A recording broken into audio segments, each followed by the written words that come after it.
पुरानी पेंशन योजना। भारत में सरकारी नौकरी करने वाले लोगों के लिए पेंशन केवल सेवानिवृत्ति के बाद मिलने वाला पैसा नहीं है, बल्कि ये उनके जीवन की आर्थिक सुरक्षा का आधार है। 2004 से पहले तक केंद्र और राज्य सरकार के सभी कर्मचारियों को पुरानी पेंशन योजना ओपीएस का लाभ मिलता था। इस व्यवस्था में कर्मचारियों को रिटायरमेंट के बाद अपनी अंतिम सैलरी का एक निश्चित भाग हर महीने पेंशन के रूप में मिलता था। यह योजना पूरी तरह सरकारी गारंटी पर आधारित थी, जिससे कर्मचारियों को जीवन भर आर्थिक सुरक्षा मिलती थी। नई पेंशन योजना का आगमन और समस्याएं।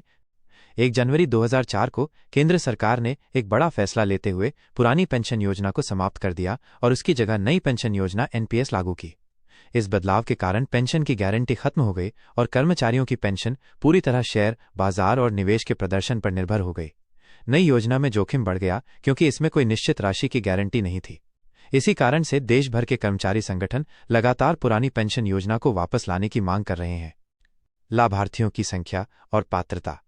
यदि पुरानी पेंशन योजना दोबारा लागू होती है तो इससे करोड़ों लोगों को फायदा होगा।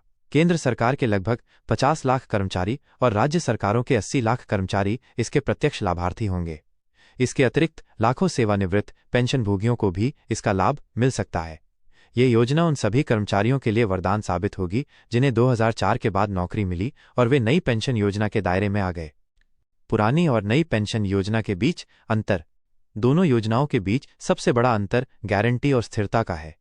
पुरानी योजना में कर्मचारी को अपनी अंतिम मूल सैलरी और महंगाई भत्ते को मिलाकर उसका 50% हिस्सा हर महीने पेंशन के रूप में मिलता था। यह राशि समय समय पर महंगाई भत्ते के साथ बढ़ती रहती थी। इसमें कोई जोखिम नहीं था क्योंकि ये पूरी तरह सरकारी गारंटी पर आधारित थी। वहीं नई योजना में पेंशन की राशि शेयर बाजार के उतार चढ़ाव पर निर्भर करती है, जिससे अनिश्चितता बनी रहती है। राज्यों में योजना की वर्तमान स्थिति। वर्तमान में कई राज्य सरकारों ने पुरानी पेंशन योजना को लेकर सकारात्मक कदम उठाए हैं। राजस्थान, छत्तीसगढ़, हिमाचल प्रदेश और पंजाब जैसे राज्यों में सरकारों ने इसे लागू करने की घोषणा कर दी है। दिल्ली, झारखंड और उत्तराखंड में भी इस पर गंभीरता से विचार हो रहा है। हालांकि केंद्र सरकार ने अभी तक कोई स्पष्ट घोषणा नहीं की है, लेकिन कर्मचारी संगठनों का दबाव लगातार बढ़ता जा रहा है।